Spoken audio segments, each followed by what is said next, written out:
Welcome to the podcast, Dawn. How are you today? I'm great. So good to meet you. So good to be here.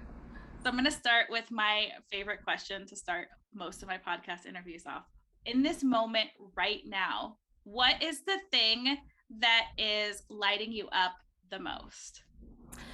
Oh, what a big question. What is the thing that's lighting me up the most? These conversations, to be honest, I'm not just saying that just to say that, but as I've been journeying from my significantly therapy practice and moving into coaching, and it's due to the whole change in environment with working with people online and wanting to serve more people, moving into the coaching business. But what I've ended up doing is finding two coaches to help me, two business coaches that are speaking coaches. And I found that I like to share my story. I like to inspire people. And even the one coach had said to me, you imagine what it will feel like being on a stage with 1,000 people listening to you, and you can inspire them by your story. Just really light them up inside and inspire them from a talk. And I'm like, oh, that would be wonderful. Just to have people because I know how it felt when I've been in an audience. And I've listened to a speaker and been like, a light bulb turns on, right? Or this like your heart cracks open. You're like, I'm gonna go for that. It's so exciting to know that, okay, maybe that's what it's going to be. Maybe this coaching program I'm creating is part of it as well, but this speaking part is like, this is feeling really good. Oh, I love that. And I think you said something really important that I just want to repeat, which is your story is inspiring others. Because a lot of us think our stories are like, I don't want to share our story. I'm just going to share this part. But Right. that story really changes the game. Right, right. And it's funny because I've kept my story kind of well, there's so many stories, right?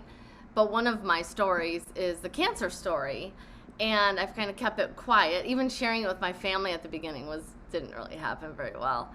And because I was also in that place of just caring for others and not really like being vulnerable. But it was, and now I still have this, because everyone I talk to, oh, I know someone with cancer. Oh, I know someone with cancer. But when I bring it up and people say, oh, cancer story, I'm like, well, yeah, everyone has a cancer story. It's still a pretty significant story for people. And I'm like, okay, well, I guess that's good, because I would rather nobody have a cancer story. But we can learn so much if we choose to, right? Because I think that's part of the journey, is choosing how we want to experience our stories, our traumas, our challenges, our whatever we want to call them. And so I think that's part of it, is being able to say, okay, this experience is going to help me, and then I can help others. Oh, and I love that, the power of choice. So I Mm-hmm. know there's probably a moment that you made that power of choice to start sharing your story, to maybe start pivoting out of, one journey into this coaching journey. Are you willing to open up and share some of that story? Yeah, so that cancer story, I'll share it. It's kind of wild in my opinion. So the beginning of the journey was,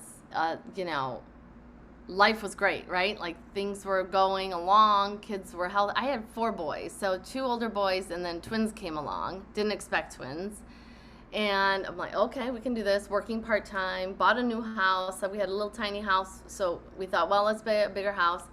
Then my husband loses his job, and then we're in this like crisis mode. Okay, what do we gotta do? Well, my story was come to the rescue, fix, make it better, take care of business. So I did. I went out and got a job, have to feed the kids, take care of business. That didn't go well. One, because I didn't want to do it. 2, because the energy behind it was not in alignment with health and wellness. I was like, I got to fix it. I got to take care of business. I got to save the day. Not so good. And then the environment I was in was pretty toxic, just really unhealthy. And it was very sad, very depressing, very stressful. Started drinking coffee. I didn't even drink coffee until that. I had like survived on coffee. So lots of negative, like not healthy things I'm feeding myself. And I remember a significant day, a particular day driving to work, crying again, a lot of days crying, just get through the day, get home. But getting through the day and getting home wasn't enough because I was miserable. So then I was no good to my family. So there was this part of me that just said, there was that little voice, which I think a lot of us have been in, that little voice that just says, forget it, give up, right? And a lot of us, I have trouble admitting that. Some of us don't. But I had that moment of, just keep driving. No one's going to miss you. Like, Mike will figure out how to get a job. Like, and that made me stop and go, wait a minute. If I'm feeling that bad, then there's another way. There's another way. So there was something in me that said, I got to do something different, but I don't know what it is. I felt like handcuffed, right? So I prayed. I said, God, you got to give me something different because I can't quit this job. I guess I'm not ready to do that. Just quit and say, sorry, we'll have to find another job. I wasn't there. So I prayed. I'm like, give me something else. You got to give me something. I can't handle this. So it was shortly after that I was diagnosed with cancer. And I thought, and I know people have experiences where they get angry at God. Okay, I didn't know. Nope, that's free for all. Okay, there we go. And I didn't get that. I didn't get angry. I was like questioning, like, really? This I can handle? Are you sure? Because this doesn't feel like something I can handle. But it was what I needed to say, stop trying to rescue everybody. Stop trying to fix things. It's not working. And so I had to make that choice to say, I'm going to stop working. I need to heal not just my body, but my soul, because that's what it was really about. My body was just responding to a deeper wound that was happening. And so I did. I stopped for a couple years of work, and I went through this battle about, I'm not going to help. I can't help people anymore. I don't even want to help people anymore. I can't even help myself. I went into that. And then as I was taking care of myself, filling myself up, grounding back with my family, feeling like a wonderful mom again, connecting with my kids and my husband, I started being, again, tuned into what interests me. I've been opening up my yoga journal magazine or my mindful magazine or grabbing a book. Gabrielle Bernstein, love her. She's one of my grab her. Oh, I'm going to read. Like, oh, maybe I still I want to do this work. Maybe I do still want to serve others, and I can. I just have to find the way to do it that doesn't drain me. And so there was a point where I said to my husband, I said, yeah, it's time for me to find work again, part-time. I'm going to step in and find out where can I really serve in a way that doesn't drain me. And that eventually led to me, so I had a couple other, always in therapy, always counseling and coaching, and then eventually opened my own practice and decided I'm going to do it my way. How I can help, because people were coming to me for something I was offering. And so I'm like, okay, let's keep going. Let's keep doing this. Just keep checking in. I had to just keep checking in with myself. I love that. And there's so many things that I love to point things out. Like, that's one of the things that I consider my gifts is it's just like, okay, checking in with self.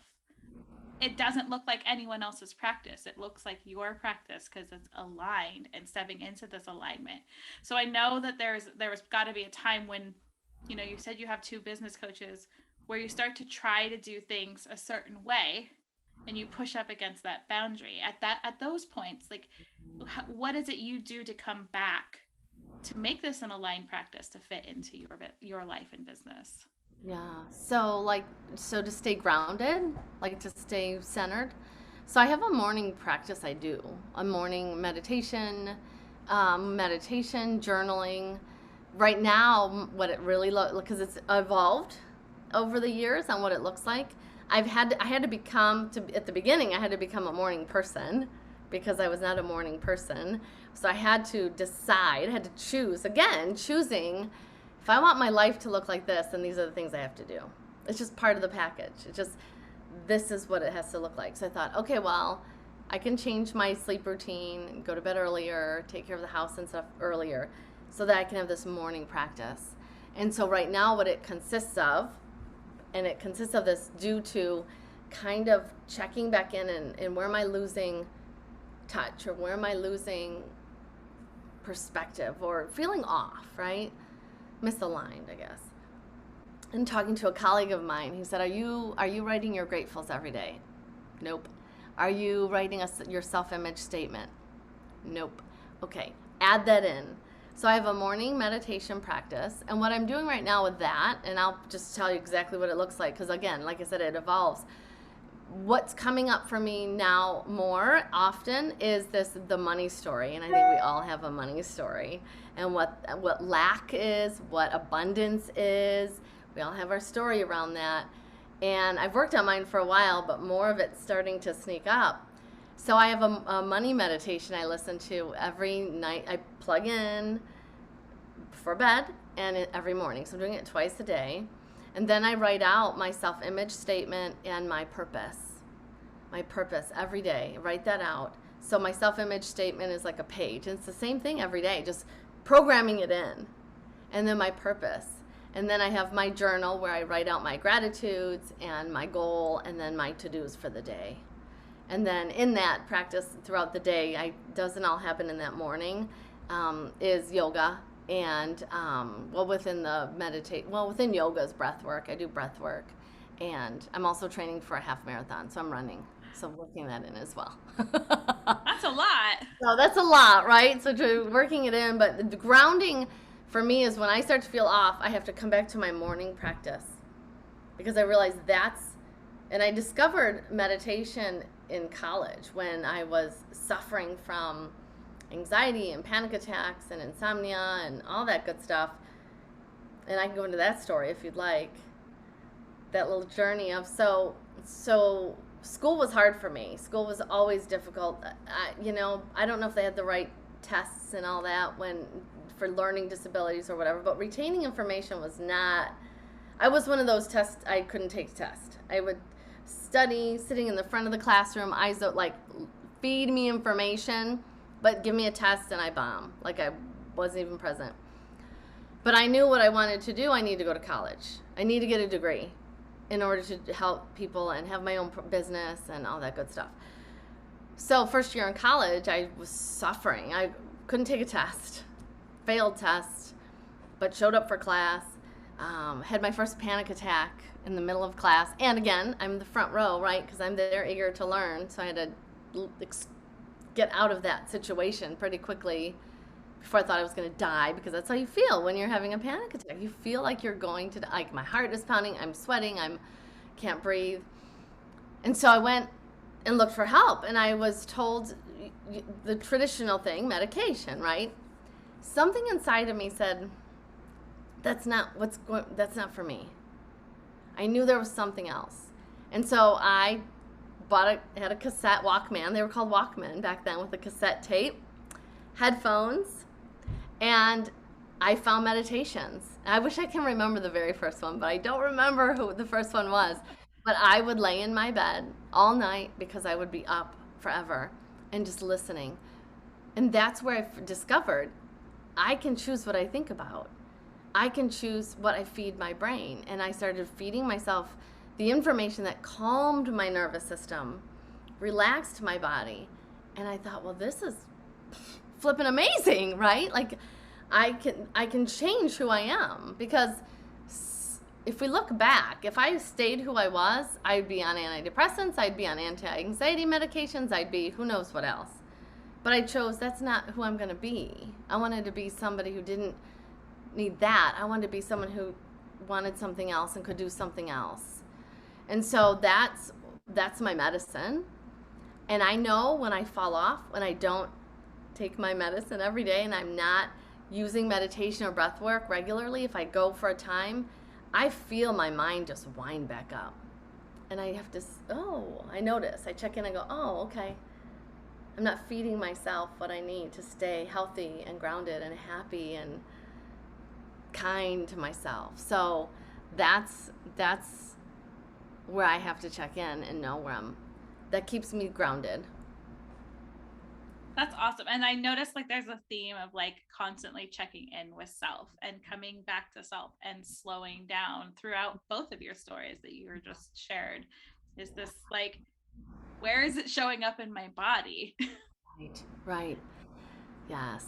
So I discovered, I don't know where, I think it was in along the path of like naming my coaching programs or naming my company, and what do I want to name it, right? What are these names that are be catchy?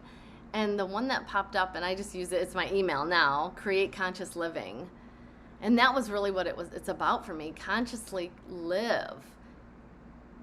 Tuned in, like be awake, be aware. And one of my favorite statistics is 95% of what we think, feel, and do comes from our subconscious mind, which means 5% of the time we're really paying attention and living in our like truth and authentic and awake.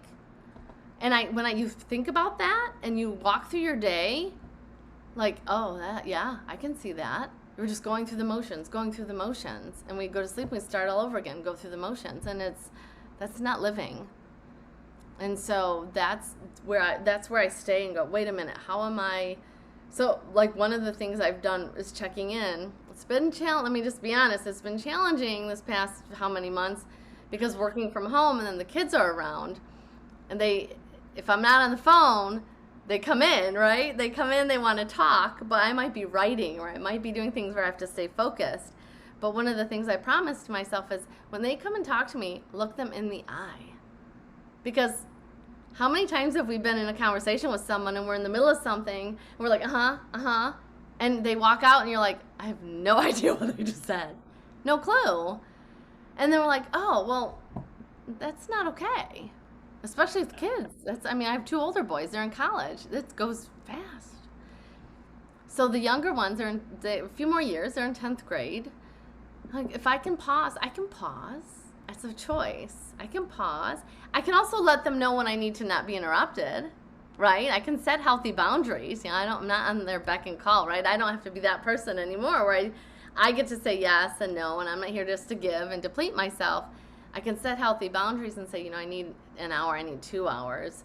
Go ride your skateboards, go shoot your BB gun, go do whatever. And then when they are here, to be present. When they are walking the room, to listen to them. My son said something this morning. He's like, because they ask, it's summer, so they're home. Are you working today? I said, yes, I have calls, and so I'll shut my doors when I have a call, so not to interrupt me. When I open the doors, I'm just working on stuff, and come on in. And he had said, oh, good, I'm glad, because what did he say? His other brother, they're twins, so the other one was sleeping, and he's like, well, when's your call start? And I said, oh, well, I start at 11. He's like, oh, good, so we have a few minutes to just hang out, because it's nice to know I'm not going to be alone for the whole day. And just that, just knowing we're here together in the house and can interact was important to him. And I thought, well, oh my gosh, he's never said that before. But to know that, to okay, even just 5 minutes of just hey, chit-chatting, and are you excited for your first football game today? What are you having for lunch so you're fueled up before you go? And that's important to a 15-year-old. And Yeah. so to be present in that moment is so important. So important. You're choosing to be present. That is we could mic drop and end it there. And it's okay, you can walk away. You got what you need. Choose to be present. To be present, choice. We can do it. Yes. I've had a client, this one specific, I remember being in a session and she had her phone, right? Most people have their phones with them. Most of the time people turn them off and they engage, in a session, which is great because, time's valuable. But I had one that would pull her phone out and be like, these texts, so-and-so sent me a text. I have to respond. And he's angry with me, and so I need to respond. I'm like, now? Well, yeah. Who says? Oh, well, I don't know. You get to decide. You get to choose. Way back when we had phones attached to the wall in the house, and there was an answering machine, and we would leave the house, and nobody knew where we were going unless we told them, because there was no GPS. There was no tracking on a phone. You didn't have a phone. You had to find a payphone if you needed to call somebody. And I think most of us survived pretty well. We did okay. And so the phones weren't in charge of us. We get to be in charge of what's in charge of us. And so this little device, we can let things go to voicemail. We can answer when we want to answer. We get to choose when to respond, how to respond, who to give our time to, when to say, not now, not now. It's not that important. It's up to us. And I think it's really important for us to take our power back. Yeah. Especially with technology. Especially with technology. Like we were talking about earlier, it can be so beneficial. Like we wouldn't have met if it wasn't for technology. Wouldn't have met if it wasn't for COVID, most likely. I don't know, something else. But most likely, let's just say not. Like, so we can use technology to really enrich our days and our lives and making connections.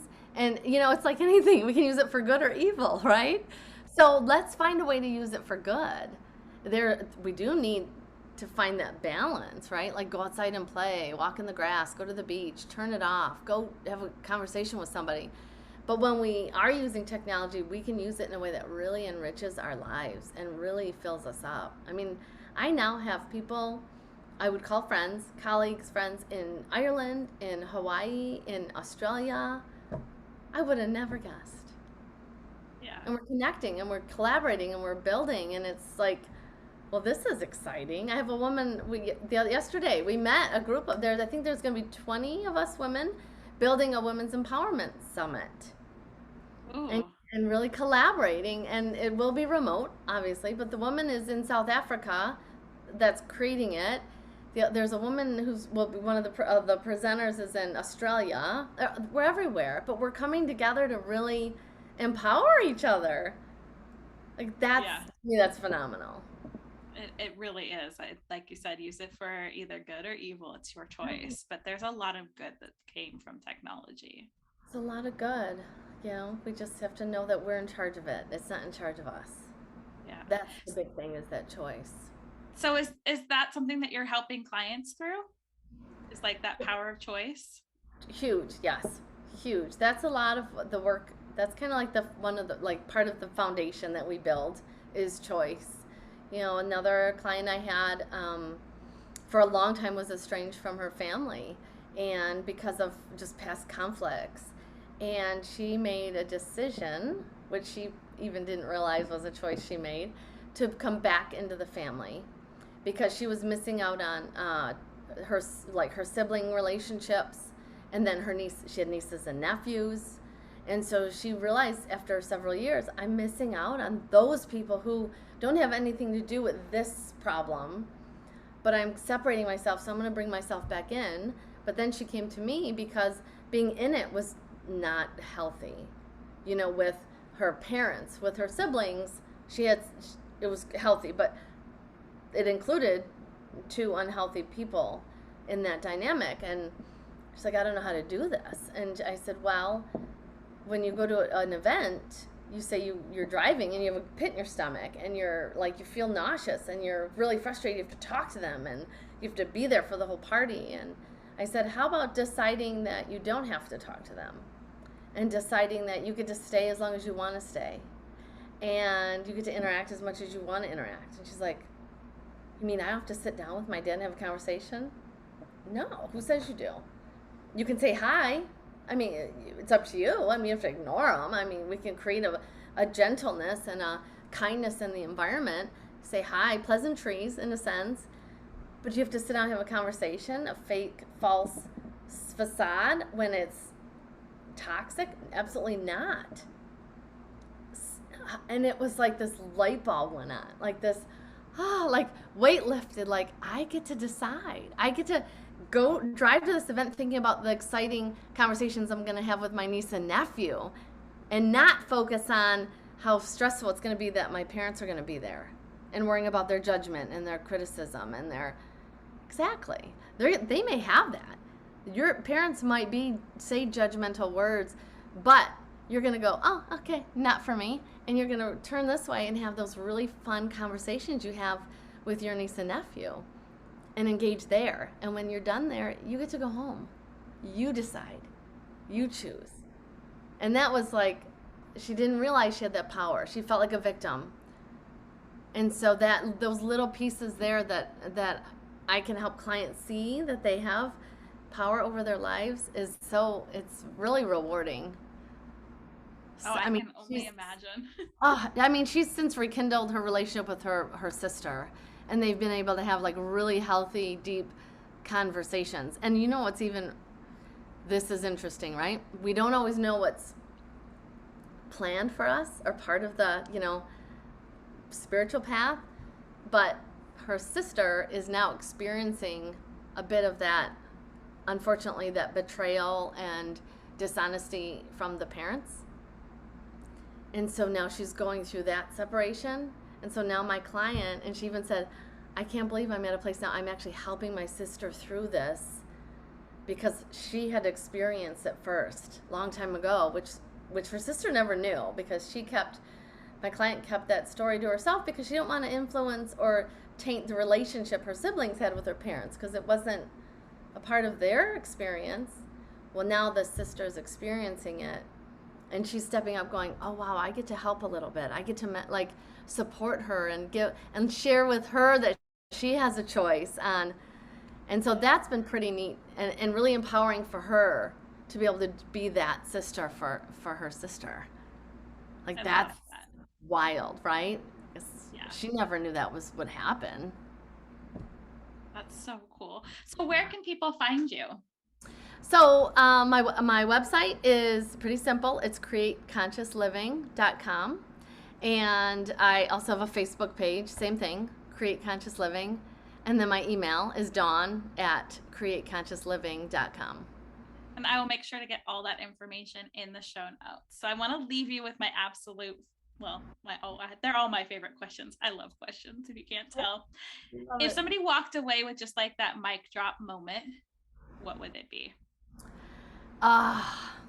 So here's a mic drop moment. I'll share it with a quote because it seems to resonate. It's a quote by Deepak Chopra. Every cell in your body is eavesdropping on every thought you think. Your thoughts have power. Choose your thoughts. Choose what thoughts you feed. We have that choice.